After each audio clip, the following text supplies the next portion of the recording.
Welcome back to the Next Wave by Pace, where we dive into the stories of Hawaii's entrepreneurs, innovators, and family legacies shaping our local economy. I'm Tim, and today's episode is a special collaboration with the Family Business Center of Hawaii, celebrating the generations of families who've turned passion into purpose. Today we are joined by Andrew Chun Hori, lead baker and operations manager at the Hawaiian Pie Company. As a fourth-generation baker, Andrew carries on his family's legacy that began with Holy's Bakery in Mānoa, a story filled with butter, tradition, and a whole lot of aloha. From growing up surrounded by family recipes to reimagining a local favorite for the next generation, Andrew shares what it means to honor your roots while leading a business forward. So grab a slice of pie and settle in. We are about to serve up a story that's flaky, heartfelt, and full of family flavor. You know, the Hawaiian Pie Company carries a beautiful legacy that spans for four generations. Can you take us back to the early days of Holy's Bakery in Mānoa and share how that history continues to shape the business today? Okay. So Holy's Bakery Mānoa was actually founded in the 80s. It was actually before my time, even. And this stems from Holy's Bakery on the Big Island in Kohala. That's where my great-grandfather established Holy's Bakery, the original. And my cousin's actually still working over there and Nice. Yeah, doing things over there with Holy's Bakery. But in the 80s, my grandpa actually, he decided that he wanted to come down to Oahu and open up a bakery down here. And they found a spot in Manoa.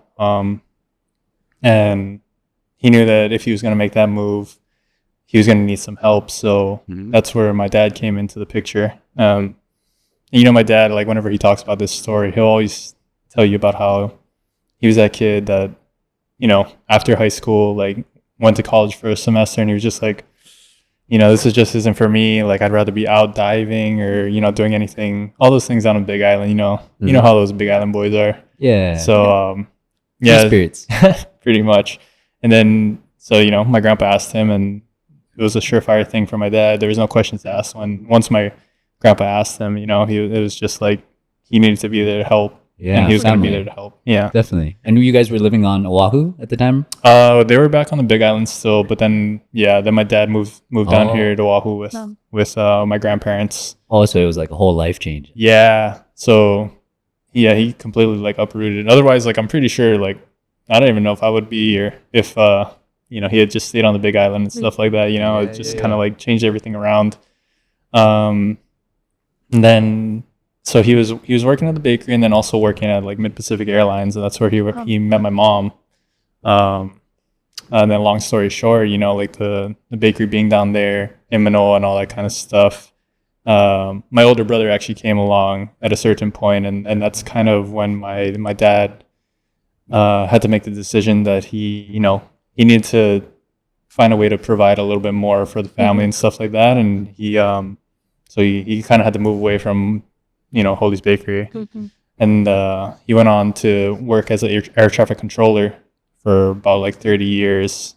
And that's, you know, once my dad kind of had to move away from like the bakery space and stuff like that, my grandparents were still doing it for a little while, but at a certain point, you know, they just kind of had to close it up. And I think part of that is, you know, the reason why we ended up opening up a Hawaiian Pie Company as well is just because that was something that for my dad, you know, like I think he thought about that after the fact, and it was something that he wanted to return to. It was something that was part of his like his youth, because he was, you know, even back home on the Big Island, he would be in the bakery like helping out his grandfather, you know, or he'd be hanging out at the bakery back on the Big Island and stuff like that. So I think that was part of the reason why, you know, we ended up reopening as Hawaiian Pie Company too.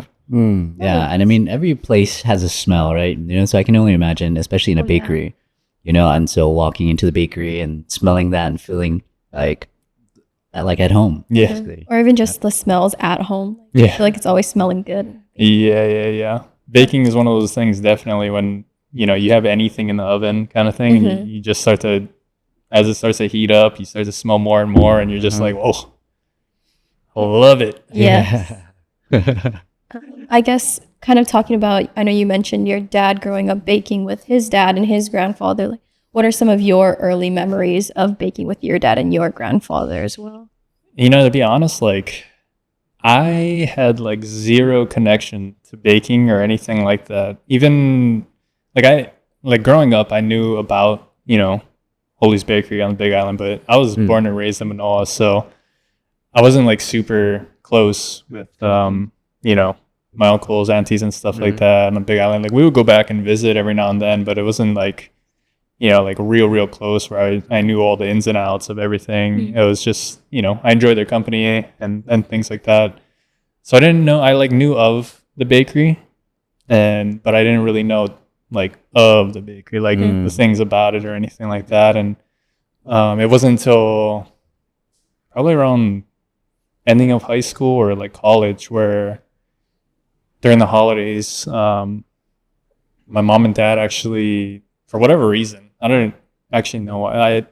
They say it was because they wanted to like give gifts, like favors to people during the holidays and stuff. They decided, we'll just make pies as a family, like in our house and stuff like that. And for me, I wasn't really thinking about much. I was just like, oh, okay, that's cool. Like something new, something that we can all do as a family. So it's like kind of a interesting vibe and things like that. So that was like, I would say my real introduction into like baking or like just the family business in that sense.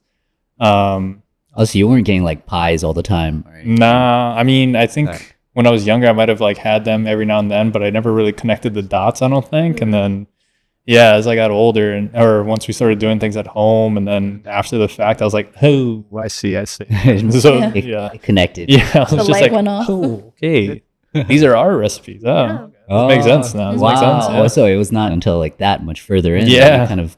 Yeah, that was just like, I didn't know where my dad was pulling, like making the crust and all that kind of stuff at home. And I was like, oh, that's cool. Like, I didn't know you just had a recipe like lying around or anything like that. And come to find out, I think he was like talking to my grandpa and stuff and like trying to, get the recipes and so that we can make it at home. And then we would do that during like Thanksgiving time and then give them away as like Christmas gifts to like coworkers and stuff like that. And I was like, oh, okay, that's kind of cool. Yeah. Especially pies. I mean, how many people? Number one Christmas gift, honestly. Definitely. You'd have to spend like $500 on something. Yeah. But all this other stuff. There's also, that was actually kind of, I think for my parents, I think that was like their litmus test for like seeing if people would vibe with, the pies or like the flavors and like if they have any like critiques, like, oh, do you think it needs more filling? Do you think it needs more crust? That's super smart. Taking it back to business, testing the market. Yeah. 2 birds, 1 stone. And here I am over there just like making things and being like, oh, okay, this is cool, like just doing all this random stuff and I'm not even thinking about any of this stuff. I'm just Little did you know. Yeah, really though. They had this whole master plan in motion. Yeah. Right? And I was none the wiser. I was just there for the free labor, I think. I mean, honestly, Asian families and free labor, right? It's like, that's what we're all about. Yeah. That's the whole point. Yeah, pretty much.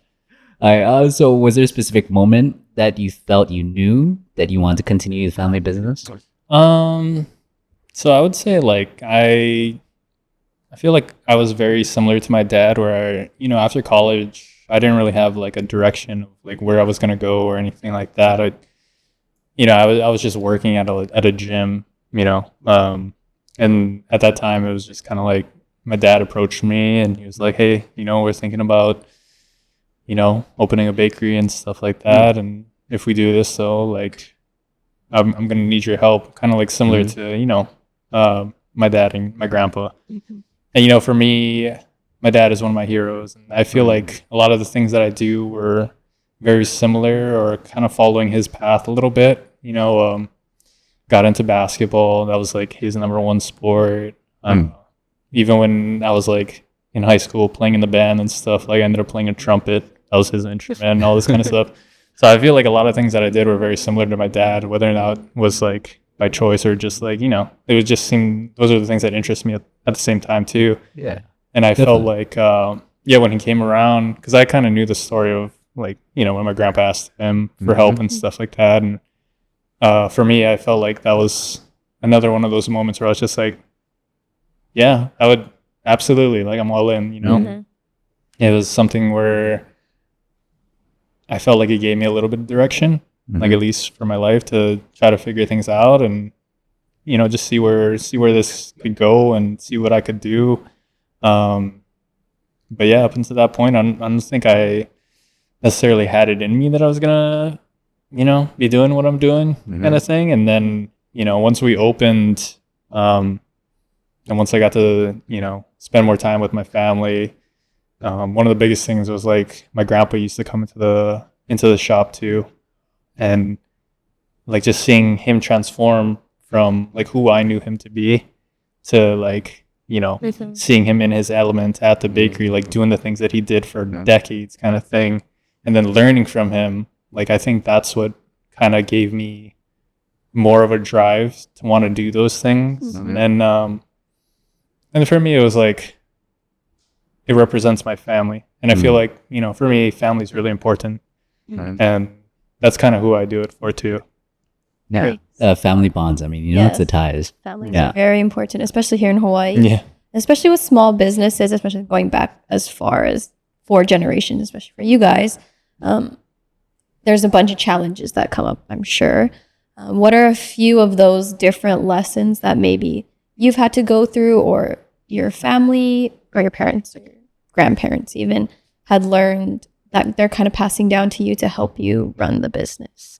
I think a lot of the things that I learn are through like observation of things. I feel like I'm more of I tend to like observe things and then take away what I can from situations and stuff like that. But my mom is like very much business savvy. She's a very personable person, very people person oriented, knows so many people. And, for me, that's not my forte, not my cup of tea. Like I tend to be more, not to say like antisocial, but like, I'm not like one to always strike up a conversation or anything like that. And like, just watching her work and operate and, just building connections with people, like even if they're people that she just meets and stuff like that, because you never know, right? Like in Hawaii, especially like such a small community, like it's good to have friends all over the place, kind of thing. Like even if it's just like,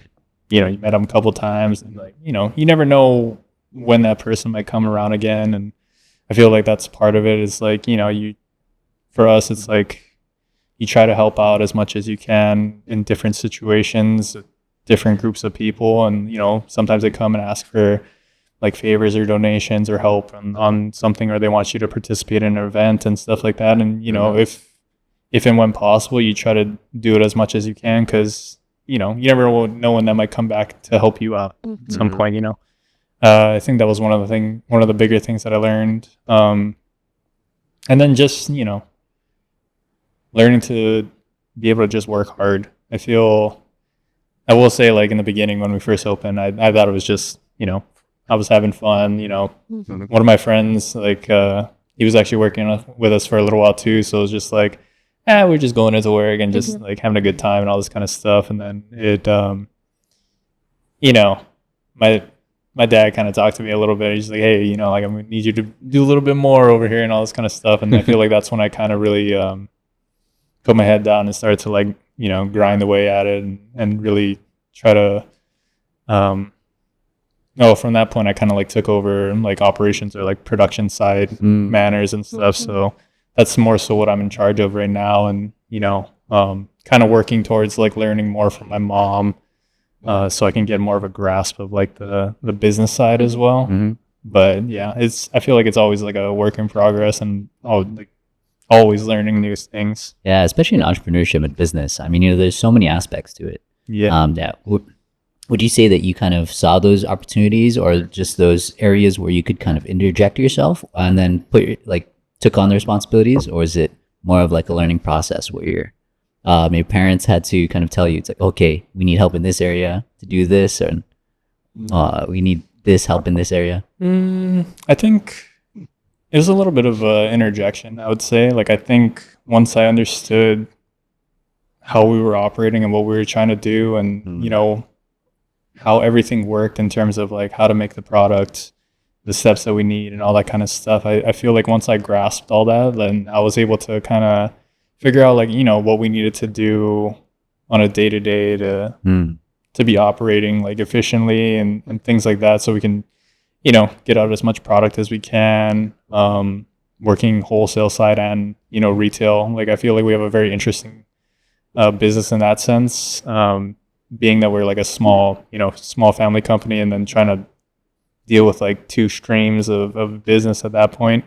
Just like a lot of so like once I learned a lot of that stuff, then I feel like I was able to at least get a better handle on it. In terms of like the business side, I feel like that's more of a, I am definitely learning a lot more. Like I'm definitely trying to learn a lot more. I feel like that was something that I put kind of like on the back burner, just because I was trying to, take care of the production side and making sure that like everything over there is operating and things like that. But, I think there's a part of me that knows that I definitely need to like continue to grow and learn more about like the other side of things too. Yeah, it's I mean, there's infinite growth that you can have in like an entrepreneurship business. I mean, I find it so interesting.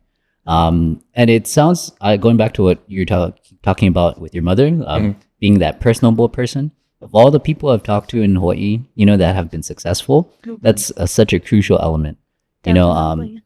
Whether you're just that crazy person who goes and talks to everybody and anybody, or even just like being pleasant to be around so that people want to come back, it's so necessary. And I mean, it's Hawaii, we're the aloha state. Yes.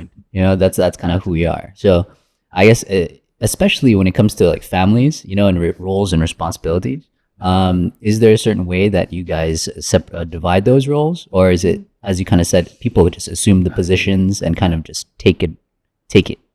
I mean, I think to an extent it was kind of assigned in some ways.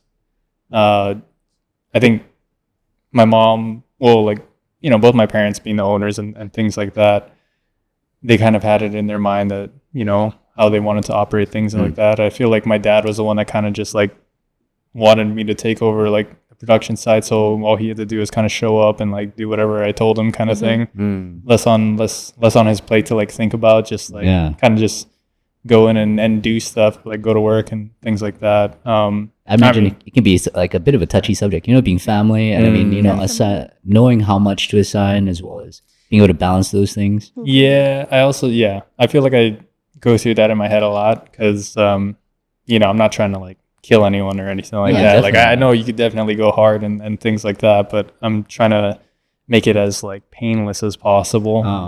So no sweatshops here. Yeah. Right? Especially trying not it's your to. parents, right? Yeah. That's also difficult. I couldn't imagine. Yeah, it's definitely like a balancing act with trying to figure out. It's like, okay, yeah, and I know we need to get this stuff done, but at the same time, like, you guys aren't like spring chickens anymore or anything like that. I'm not here trying to like crack the whip or anything like that. And then, for the most part, for my mom, I feel like she's that, the business side was more of what she wanted to take on and manage. And she wasn't, not that she wouldn't, put on the gloves and like get on the line or anything like that, but that's not necessarily what she would want to be doing. She'd rather be out and about, like meeting with people and, trying to create connections, which I think she's amazing at, and that should be what she's doing and things like that. It sounds like playing to your strengths, of course, and then it also sounds like you have so much love and appreciation for each other, that makes it possible, of course, with respect, so being able to communicate those things. Yeah. It seems like, you learn a lot from your parents, but there's other things that you learn from too, and thinking about being a generational family-owned company. I'm sure like you have thought, probably about your future generations and the future of the company as well. And is there anything like specifically that comes to mind in giving advice specifically towards that next generation? I don't know. I feel like the advice that I would give is just, if it is in your heart that you want to carry on a legacy or be the next generation in like a family business and stuff like that, just make sure you're doing it, I guess, for the right reasons. Not because you feel obligated or anything like that. Like, I think you need to have a passion to actually want to do it, whatever that might be. Like, if it's for your family, or if it's for, because you want to carry on that legacy, or, you want to share your family with the world in that type of way. Like, I think so long as you find your reason to do it, then, dive headfirst into it. But, if you're not so sure, I would say it's not easy, like being in a family business isn't like an easy thing to deal with or anything like that. In that sense, especially if your heart's not really into it, so yeah, I guess it's just like finding the reason to want to do it. No, I mean, I think that's a very respectful and considerate way to guide the next generation. Because I know a lot of people do feel like obligated, like if it's especially a business that's been going on for so long. But I mean, thankfully, you've enjoy it and love it the way you do. Being from a generation of pie family, like makers, how do you balance that with tradition and so much innovation these days? I'm very curious about this one. It's actually, I feel like it's not as hard as you would think. I feel like even from my grandpa, my great grandpa's times, like they were always open to like new ideas. And, one of the things that my grandpa would always tell me whenever I would kind of like ask him a question, like, hey, what if you did this? Or like, oh, what do you think about like this kind of flavor or anything like that? He'd be like, oh, just try it, Nice. like, and he was always just of that mindset of just like, you're never going to know until you try it. So for me, I feel like that was kind of like the cool thing about it. That's what made like the baking process and everything cool to me. It turned it more into like that science kind of feel to it, where I can just like, you just play around and see.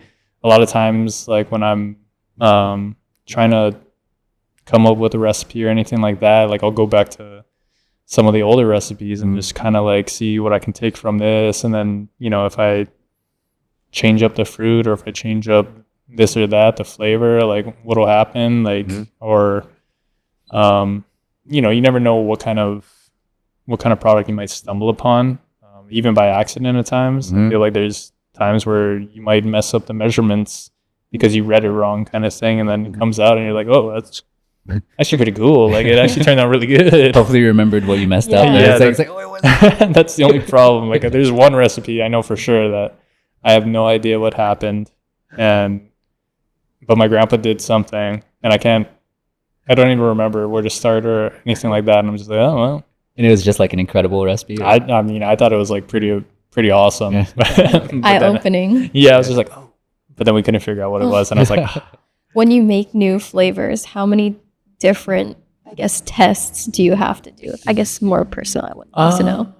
It just kind of depends. I feel like sometimes you get lucky and you have something like the tests. I feel like is just kind of giving it out to people and like having them try it and like see what they think. Because most of the times I'll just be like, oh, I don't know about this one. Like I think it might not be good or anything like that. Just being real pessimistic about it or anything like that. And then you have someone else try and they're like, oh, actually really good. All that kind of stuff. I'm like, oh, okay. Yeah, it's that cilantro thing, right? Some Yeah. people love it. Other people it tastes like soap. I don't know. Yeah. Got to have that second opinion. That is like a brutal thing to deal with too. Now that I think about it, like, ugh. But yeah, I think it just kind of depends. I feel like most times it would probably take a few runs to try to like tweak it out a little bit. Although I feel like lately, it's been a little bit easier because like you make the first test and like you can kind of tell already like what are the things that you'd want to change about it, what things like definitely need to be changed on it, like if it's too sweet, too tart, or anything like that, you can kind of adjust just based off of like that first taste. And then other times you can, like if it doesn't come out looking the way that you would want it to or expect it or anything like that, like there's times where you just kind of like, oh, okay, maybe this isn't the direction we're going or anything like that, and try something new. It sounds like you're reaching that mastery level, right? Yeah. And say 10,000 Ultimate hours. boss level. And you're just like, oh, you can tell just by looking at it. Oh, that's too sweet. I already know. Not that level. I don't know if I'll ever be at that level. If I am, that'd be pretty sick. But Yeah. No, I mean, it's only a matter of time. And then it makes me think about when you're talking about your grandfather, seeing him in his element, And I mean, it's so interesting, especially in family when, you know them as just family members, and then you see them and as they step into their domain. Yeah. It's like magic. Yeah. It's actually, that was probably one of the coolest things I ever got to like experience, was just like watching him like bake and stuff like that. We would, sometimes we would mess around. We would just make some roll dough, and he would make danishes and stuff. And he is just like ripping through that like just making danishes left and right, like super fast. And I'm like, I was trying to have him teach me, but I'm like watching him, I'm like, I don't know what you're doing with your hands, but like, dude, it's all coming out perfect and stuff. And I'm like, I tried one time, I'm like, okay, well, like this just isn't working for me. So it's just, watching him do his thing was definitely a pleasure to see. Yeah. It's great that your family is like so open to innovation, and with that innovation, like the ability to reach out and try different things. Yeah. Yeah. I guess kind of going on from that, talking about your grandfather and his element and being able to experience that. And then you also mentioned your advice for the next generation is, making sure you're doing it for the right reasons. I guess, how do you ensure that in everyday business, you guys are, making sure you're keeping up with those different values that maybe you have, your dad has, and your grandfather also had? I think one of the main things is like whenever we're making like pies or whatever different products, we're always just making sure that we're not trying to like cut corners and stuff. One of the things my dad always says is just like, you always want it to be that like someone could eat a pie like now, and like 5 years later they could buy another one and it would taste exactly the same. Like you're not trying to like cheap out on it. You're always trying to put your best product out there. And for me, I always think about that too. It's just like, you never know when it's going to be a person's first time trying something that you made, right? And you'd hope that their first experience with it is just as good as like every other experience that they have had with it. So for me, it's always just like about consistency and always making sure that just trying to put the best product that we can out every single time. Is there something special about your crust? To be honest, like I'm not trying to toot our own horn or anything, but our crust is like very, very good. Yeah. And I'm, I look at the recipe and I'm like, it seems like a pretty standard, basic recipe and stuff like that. But there is something about it that I will say is it stands out. Like sometimes it might stand out even more than like the fillings themselves. It's like you end up falling in love with the crust more than you do with the filling. And I think that speaks volumes, because to me, I feel like the crust is definitely the foundation of a pie, right? Like you can fill it up with whatever you want, so long as you have a good crust. Like you're in a good spot. Yes. No, I mean, the enjoyment I get from pies, it's like if the crust is bad, the whole pie is bad, Yes, definitely. But if the crust is good, then it's like I automatically love it. Yeah. Or at least, like it gives you a little bit of leeway in case like, maybe that flavor wasn't my thing, but the crust though, the crust was good. Yeah. Definitely. Is there a particular favorite flavor or that you like to say bake or eat? My favorite will probably always be the Hawaiian passion pear. That was one of the ones that my parents actually came up with the flavor itself, like when we were making pies in the hoe for like Christmas gifts and things like that. That was my first time experiencing what we call the Hawaiian topping, which is kind of like a coconut buttery cakey topping that you put on top. So it's not like a double crust, not your standard double crust pie or anything like that. It's just like a little bit different topping. And the first time I tried it, I was blown away, because I was just like, I didn't even know what you guys just did here, but like this thing is amazing. And I feel like every single time I end up eating, like I'll take a break from eating pies because I can't be like 1,000 pounds trying to do things. But every time I go back and I like have a slice during like a barbecue or anything like that, I'm always just like, yeah, I don't know, man. This one is just up there for me. Like no matter what. Yeah. I hear people the Hawaiian passion pie. Right?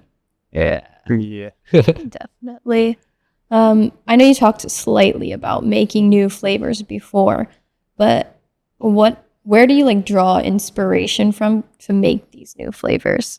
Sometimes it's just I'll get ideas from other people. My mom, sometimes she tries to like see what's trendy in like other, facets of food and stuff like that. And she'll be like, oh, maybe we can try using this or this.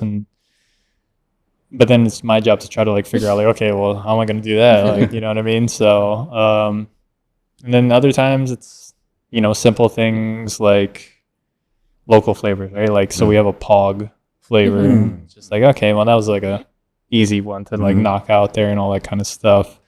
Sometimes you get inspiration from like beverages. So like we have our pineapple whip, which is for all intents and purposes kind of like a pina colada. Like that was what like the idea was behind it. And yeah, I mean, sometimes you just crave certain flavors and you're just like, I wonder what that would taste like. Then you just get curious enough and you're just like, how would I do that though? And then, that's usually how it ends up in my head where I'm just like, maybe I can do it like this way or whatever and like see what happens. And then, you just give it a try and, most of the time you're not going to hit, but like sometimes you'll be like, oh, okay, well that one was pretty good. Maybe we'll think about this one a little bit more and we'll work on that one. So yeah. Have you ever tried like doing savory pies? Yeah. So I mean, honestly, that's something that we're trying to, I feel like, get into a little bit more, but we do chicken pot pies. And then we also do like a beef and mushroom one. Oh, we were messing around with like a curry one. But yeah, we definitely do. It's not like something that we do all the time, just because it's a little bit more work that goes into like making the filling and all that kind of stuff. But we try to like have some savory stuff. I think I guess the refrigeration process and all of that is just so much more. Yeah, a little bit more like activity that would have to go in prep and stuff like that goes into it. But yeah, we definitely do savory pies, and I do know that I think people are kind of like craving them too. It's nice to have sweet pies and stuff like that, but like sometimes, especially with our crust too, and like the savory stuff. Or targeting certain demographics, like protein pies. Ooh, like just like 200 grams of Tim protein. would go crazy for those. Yeah, I'd be there every day. I don't know if it's going to fit your macros with this crust, though. It's okay. Maybe one day a week then. Any like really crazy ones you tried? Like I don't know, garlic tomato. No, that sounds good, pizza? actually. Yeah, that's like basically a pizza. Yeah. My mom was actually trying to mess around and make like there's like almost her version of like a deep dish pie, but using like our pie crust and stuff. Yeah, that one's still a work in progress. It was good, like don't get me wrong, but it's just like certain things that we definitely need to work on and stuff. Yeah. I mean, in the whole process, it's so hard with so many different types of materials or products. Yeah. Lots of liquid. Yeah, keeping the I know crust. that does it. Yeah. Yeah. Wait, so in regards to, I guess, how about being part of the Family Business Center of Hawaii? How have they supported or influenced your journey as a family-owned business? I think it's just being surrounded by like I guess other like family businesses and stuff like that, and like hearing other people's stories and how they operate and do things. Like I guess it's just always nice to hear like other people that kind of relate, and maybe you draw inspiration from that, or maybe you feel like a little bit better that it's just like, oh, like you're doing a pretty good job, like carrying on like the family business and stuff like that, or just being in a family business, because sometimes it's definitely a more difficult situation than other like jobs and things like that. But yeah, I mean, I think just being able to experience that and like see what other people's experiences are is a great help. Brings understanding. Yeah, and it's like you Can't just like fire somebody and then not see them ever again. Yeah. And say, Especially you're here. fired. I'll see you this see you weekend, at- mom. See you at home. A lot more complexities for sure. Definitely. Okay. Kind of touching on what you've talked about again. Obviously, community being in Hawaii, a very tight-knit community and culture. I guess how do you not take into consideration, but make sure that you're considering them, and what kind of role do they play in your company?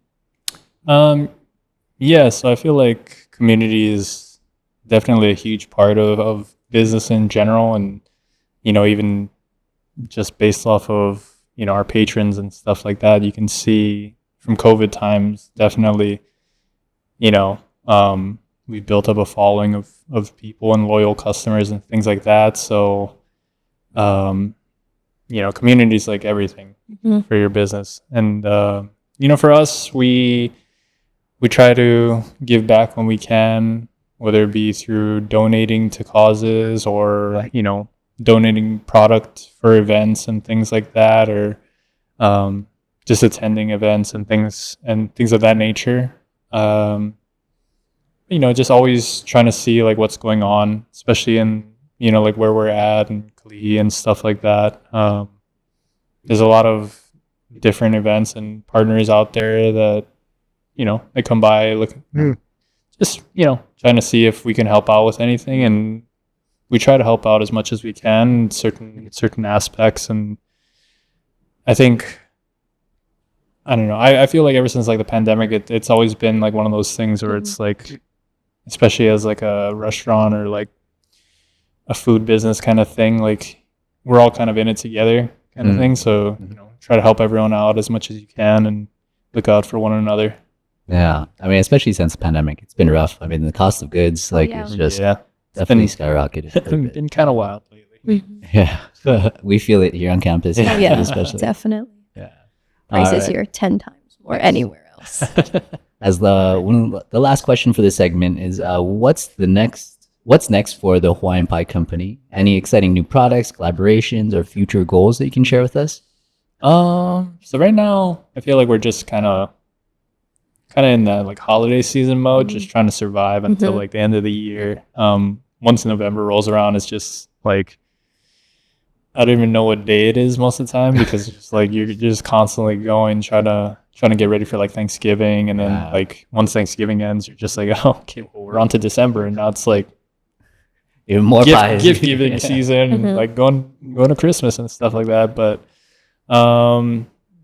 we do have some things that we're working on maybe in the next year or so that I don't know if I'm allowed to talk about it or anything like that, but like there might be some stuff popping up in the near future that it's pretty excited to think about, and like hopefully we'll have some things to announce that people can be excited about.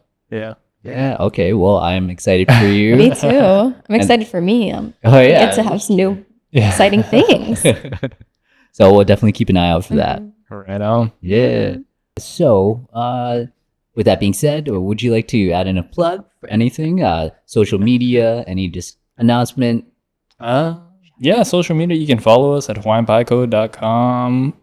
Oh wait, that's just our website. But like it's at Hawaiian Pieco, I'm pretty sure. I'm like so like social media, like it's a dumb. You have a million things to worry about. So it's definitely understandable. But yeah, you can check out our website and stuff. Like I said, we're getting ready for the holidays, so just be on the lookout if you are interested or anything like that. We do a lot of pre-ordering, but try to get in there quick, because most of the times we tend to sell out on our pre-orders in like a couple weeks or anything like that. So if you're craving something specifically for Thanksgiving or anything like that, like definitely get on it when that window opens. Nice. Okay, hear that? Thanksgiving and Christmas, like gift ideas. Make sure you get some pie for your family, guys.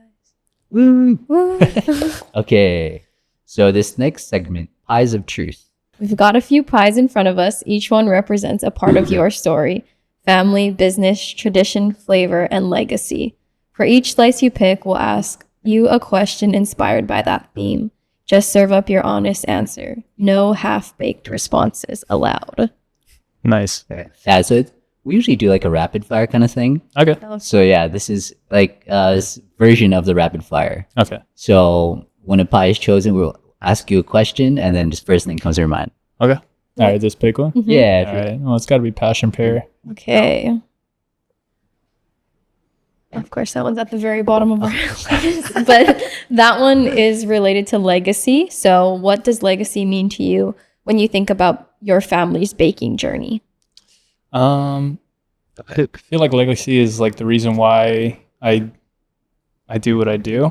You know, for me, I like to carry on the traditions, and I like to, you know, pass on who my family is through like our products and things like that. And I feel like everything that I'm doing is you know, in some ways building on the legacy, but also just honoring the legacy that my great grandfather and my uncles, my grandpa, you know, they all kind of undertook to get me here.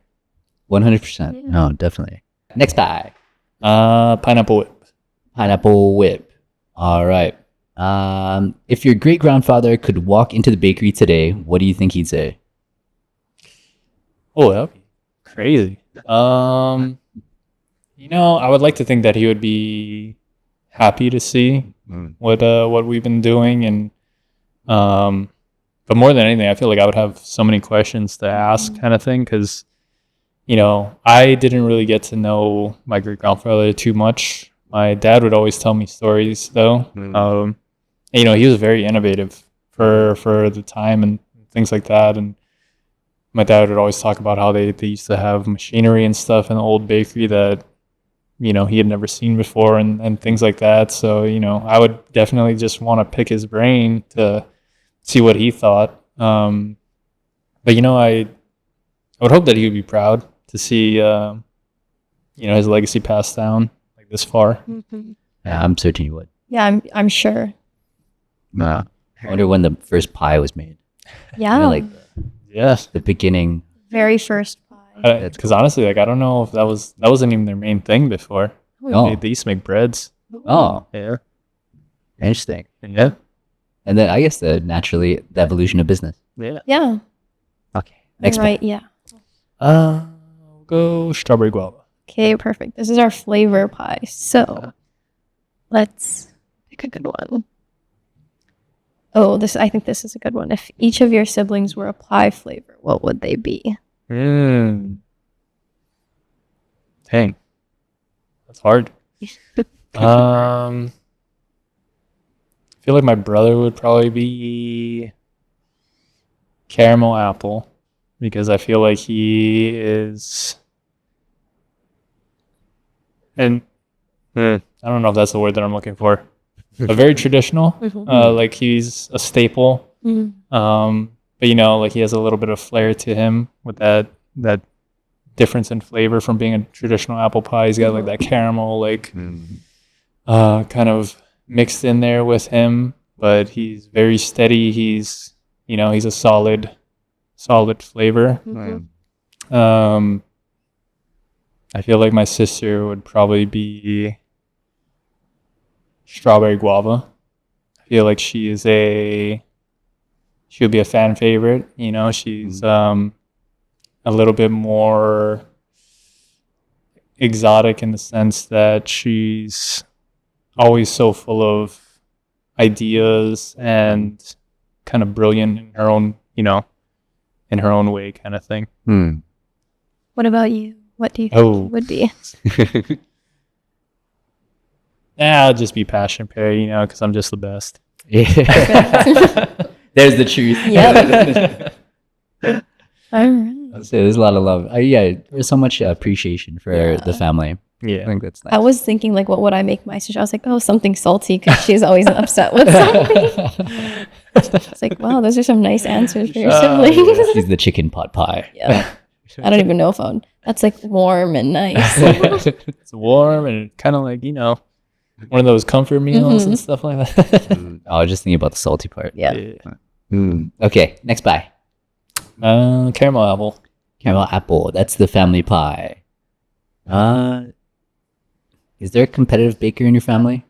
No, I don't think so. Like If anything, it would have been my grandpa maybe. Uh, But even then, no, I feel like it wasn't like competitive in that sense. Because he was always one that was interested in like trying new things, and you know, so like anytime he would have a chance to like, even if someone else was in the family was baking something, like he would want to learn or like know more about it and things like that. And so I don't think there was like really a competitive baker. I feel like we all just kind of enjoy what each other makes and things like that. that would have been fun doing a bake off with him. Huh? Yeah. No, I would have got smoked.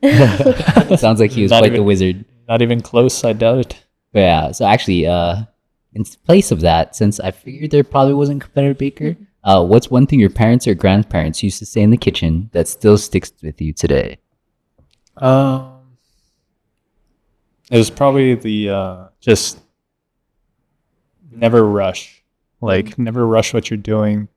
That's when you tend to like make mistakes, and that actually happened to me a few times. And it was like right after my grandpa told me to. And I was just like, but me, I was just trying to like get as much stuff done as I can, and like then I started to realize like my head is everywhere. Like I don't know. I start to like lose track of like what steps I'm like what step I'm on and things like that. And that's when I kind of like realized like, okay, like, yeah, you might have a lot of stuff going on or whatever, but it's important that you just take your time to get through it, or else you're just going to end up wasting more time, because you're going to have to do everything all over again. If you mess up, it's like baking is one of those, it can be kind of unforgiving in a lot of ways. It takes a lot of processes to get to where you want to be, kind of thing.